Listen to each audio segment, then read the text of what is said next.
Integrating new literacies in the curriculum. An integrated curriculum implies learning that is synthesized across traditional subject areas and learning experiences that are designed to be a mutually reinforcing. This approach develops the child's ability to transfer their learning to other settings. Ang ibig sabihin nun, ito daw ay ang pagsasamang curriculum to make something new sa tradisyonal na lugar at ang mga paksa at karanasan ay idinidisenyo nila upang magkakasamang magpapatibay at ang mga diskarte daw na ito ay bumubuo sa kasanayan ng bata na ilipat ang kanilang pag-aaral sa iba pang setting. Thus, an integrated curriculum. Thus, integrated curriculum focuses on basic skills, content, and higher level thinking. But pasabot, nakatuon siya sa pangunahing kasanayan ko, no? Tapos, ang content niya ay mas mataas ang antas ng kanyang thinking. Next, instructors learning around themes, big ideas, and meaningful concepts. Ibig sabihin, ang pag-aaral sa paligid ng mga tema upang makabuo ng malalaking ideya at mga makabuluhang konsepto. Tindihan ba? Provides connection among various curricular disciplines. Ang buot pasabot ng diyon, nagbibigay ng mga koneksyon sa iba't ibang mga curriculum about sa disciplines. Next, provides learner opportunities to apply skills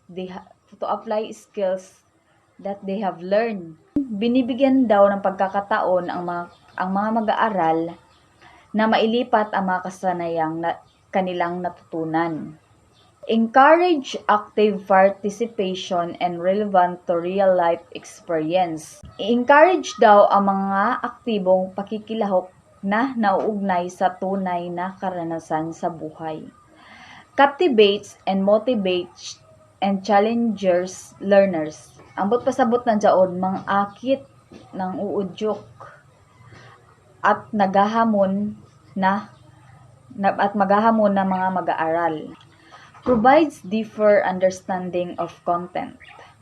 Nagbibigay ng mas malalim na pag-unawa sa nilalaman. Association for Supervision and Curriculum Development 2004 presents 3 approach to integration. These are multidisciplinary, interdisciplinary, and transdisciplinary. Multidisciplinary approach. An approach to curriculum integration which focuses on the different disciplines and the diverse perspectives they bring to illustrate a topic, theme, or issue. A multidisciplinary curriculum is one in which the same topic is studied from viewpoint of more than one discipline. Ang pasabot ng diyon, ito daw ay isang diskarte sa pagsasama-sama ng curriculum na pangunahing nakatuon sa iba't ibang mga disiplina. At ang magkakaibang pananaw na dinadala nila upang ilarawan ang isang paksa, tema o issue. Ang multidisciplinary curriculum ay isa kung saan ang parehong paksa ay pinag-aaralan mula sa pananaw ng higit pa sa isang disiplina. Basic Education Curriculum (RBEC) is the best depiction of multidisciplinary approach. The 4 disciplines Araling Panlipunan, Values Education, and MAPI and TLE were integrated along the theme Learn Makabayan as an integrated subject serves as a laboratory of life. Makabayan was a learning area that stressed the development of social awareness, empathy, and commitment for common good grades. And these four disciplines were usually computed to comprise the general grade and Makabayan as discipline. Proceed to the interdisciplinary approach. This approach involves the arrangement of the knowledge and skills within one subject area. This approach respects the subject of way of knowing the distinct conceptual structures and method of inquiry. It aims the integrating and subject knowledge and skills into a coherent whole. So, din is nabilong din ang science, the earth science, and the biology, and chemistry, and physics. Good morning, everyone. Today we will tackle about the interconnecting the three approaches. So interconnecting the three approaches, these three approaches offer an excellent fit for students through a backward design process as teachers integrate the standards-based multidisciplinary, interdisciplinary, and transdisciplinary perspective offer different maps to begin the design process. Despite some differences in the degree and the intent of integration, the three approaches share many similarities. As such, the centrality of standards and the need for accountability bring the approaches closer together in practice. So, comparing and contrasting the three approaches. ASPIC Organizer Center sa multidisciplinary standards of the discipline organized around the theme. Sa interdisciplinary sa organizing centers, skills and concept embedded disciplinary standards. Sa organizing center, transdisciplinary real the context student questions. So now let's proceed to conceptualization of knowledge. Sa multidisciplinary, knowledge best learned through the structures of the disciplines. A right answer, next, and one truth. Sa conceptualizations of knowledge sa interdisciplinary is disciplines connected by common concepts and skills. Knowledge considered to be socially constructed. Many right answers. Sa transdisciplinary conceptualizations of knowledge, all knowledge interconnected and interdependent. Many right answers. Knowledge considered to be indeterminate and ambiguous. Sa rules of disciplines, sa multidisciplinary, procedure of disciplines considered most important, distinct skills and concept of disciplines taught. Sa interdisciplinary of rules of disciplines, interdisciplinary skills and concepts. So transdisciplinary sa rules of disciplines, disciplines identified if desired but real life context emphasized. So now let's proceed to role of teachers. Sa multidisciplinary, facilitator, specialist. Sa interdisciplinary, sa aspect of role of teachers is facilitator, specialist, generalist. Sa transdisciplinary, role of teacher, co-planner, co-learner, generalist, specialist. Sa starting place, sa aspect of starting place, sa multidisciplinary is disciplinary standards and procedures. Sa interdisciplinary bridge, know and know, do, and be.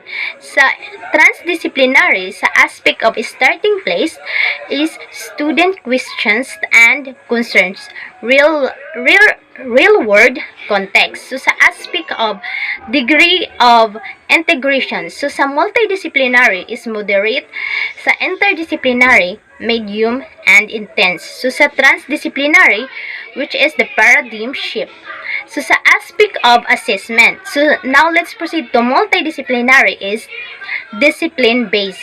Sa interdisciplinary is interdisciplinary skills, concepts, stress. Sa transdisciplinary, interdisciplinary skills, concepts, stress. So now, sa aspect of learning to know. Sa multidisciplinary, concepts and essentials. Sa interdisciplinary, understanding across disciplines. So, parihara di ay ang learning to know, parihara ang learning to know sa multidisciplinary, sa interdisciplinary, transdisciplinary, which is amutong concepts and essentials understanding across the disciplines. So, sa aspect of learning to do sa multidisciplinary, disciplinary skills are the focal point. Next is interdisciplinary skills also included. So, sa learning to know, interdisciplinary skills are the focal point.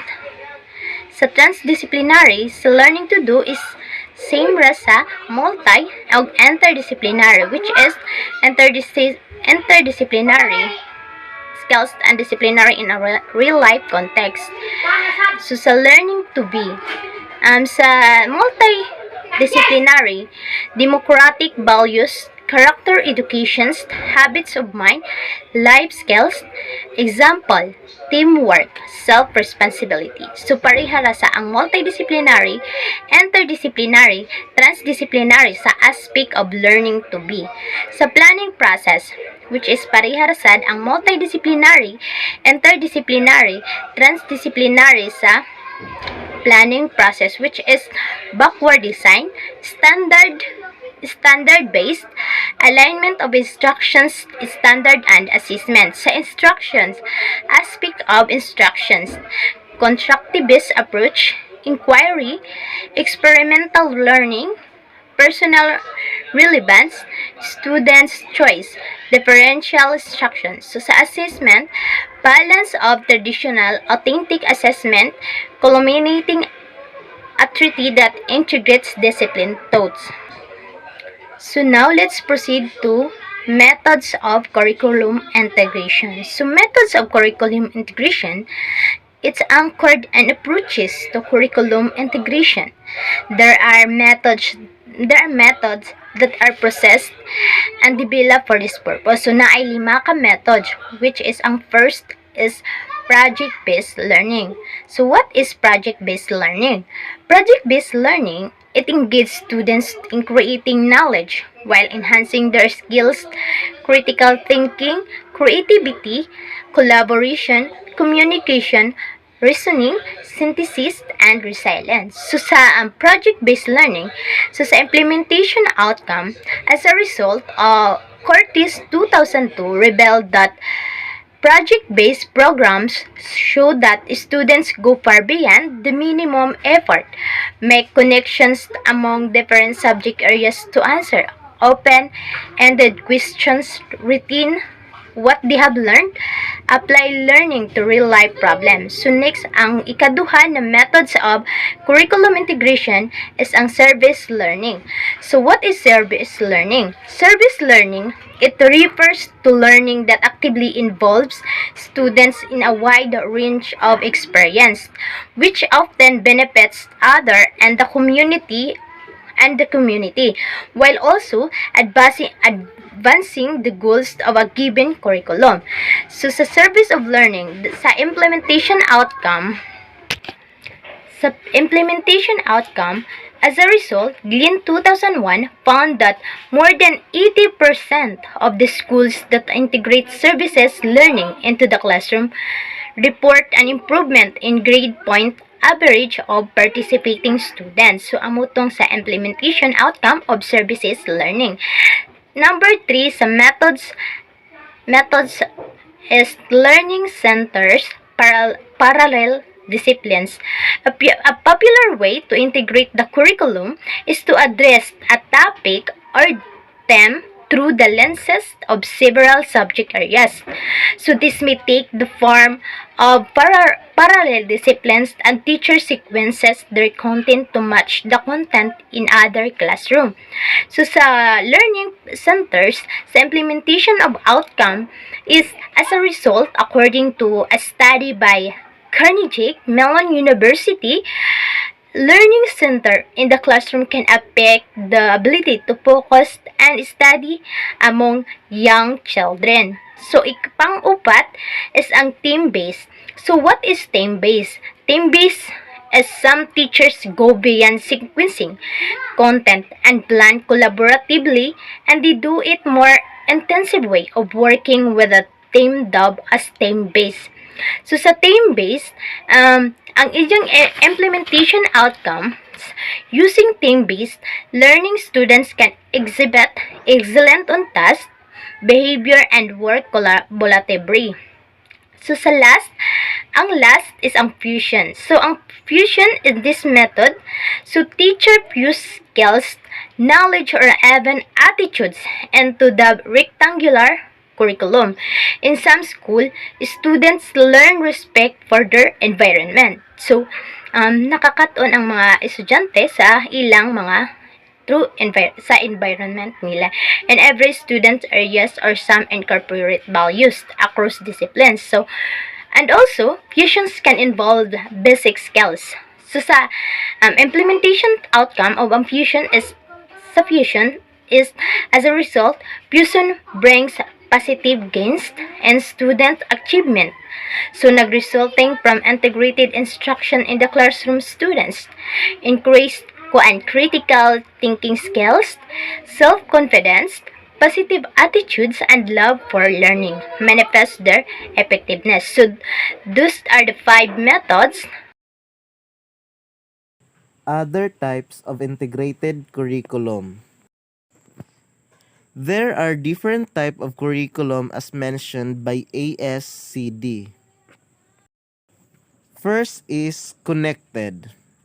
This happens when topics surrounding discipline are connected, which allows students to review and reconceptualize ideas within discipline. However, it has its shortcomings because the content focus still remains in one discipline. Second, sequence. This is observed when similar ideas are taught together, although in other subjects, which facilitates learning across content areas but requires a lot of communication among teachers of different disciplines. The third one is shared. This is when teachers use their planning to create an integrated unit between two disciplines. Although in the same ways, this method of integration requires a lot of communication and collaboration between two teachers. Fourth is web. This reflects when a teacher plans to base the subject areas around a central theme that will tend students to see the connection within different subjects. Dito natin makikita kung ang pagkakaroon ng koneksyon ng mga estudyante sa mga guro at sa kanilang asignatura ay nandoon kasi magkakaroon ng iba-ibang koneksyon ang estudyante sa iba't ibang subject. Next is doing curriculum integration in the classroom. Shabra 2017 posit that integrating curriculum in the classroom includes combining different subject areas and then teaching them in relation to a singular theme or idea. Innovative teachers and schools prefer integrating curriculum in their classrooms as it improves student achievement and leads to an increase in student standardized scores. Placing student achievement on top priority, an integrated curriculum utilizes the mentioned 3 different approaches of integration. There are 5 benefits of integrated curriculum model. First, it focuses on basic skills, content, and higher level thinking. It provides a deeper understanding of content. It encourages active participation in relevant real-life experience. It provides connections among various curricular disciplines. It accommodates a variety of learning styles, theories, and multiple intelligence. Those are the 5 benefits of integrating curriculum. New literacy integration in the K-12 curriculum. The new literacy can be integrated into the K-12 curriculum across subject areas as presented in the table below. However, the integration of the new literacy is limited to the identified disciplines. The given learning outcomes, suggested strategies, and assessment. In fact, each learning area can integrate as many new literacies as possible depending on the lesson, the nature of the subject, and the objectives or intended outcomes. New literacy integration can take place in as many disciplines as possible. Sa literacy, meron tayong multicultural and global literacy, social literacy, and media literacy. Ang subject area ito ang araling panlipunan, edukasyon sa pagpapakatao, English at Filipino. Outcomes sa multicultural and global literacy, ito ang demonstrate respect for cultural diversity. At sa strategy, ito ang role-playing, brainstorming, at sa assessment output rubric, ito ang rubric assessment result, brainstorming report. Sa social literacy, ito ang edukasyon sa pagpakatao, apply ethical and normal standards on given issues and cases. Sa strategy, bibigyan mo sila ng case analysis o dilemma analysis. Ang inaasahan mong output, ito ang case report or narratives. At sa media literacy naman, meron tayong English at Filipino sa subject area. Ang outcome nito ay using media in communication, dissemination, and transaction. Media-assisted instruction at e-portfolio o Google Clip. Sa financial literacy, meron tayong math at TLE. Sa math, solve problems in the context of business and investments. Sa TLE, apply effective techniques in budgeting and income-generating enterprise. Sa math, problem solving, business simulation and immersion, scores and problem solving, drills and exercises, business plan and inventory. That would be all. Thank you.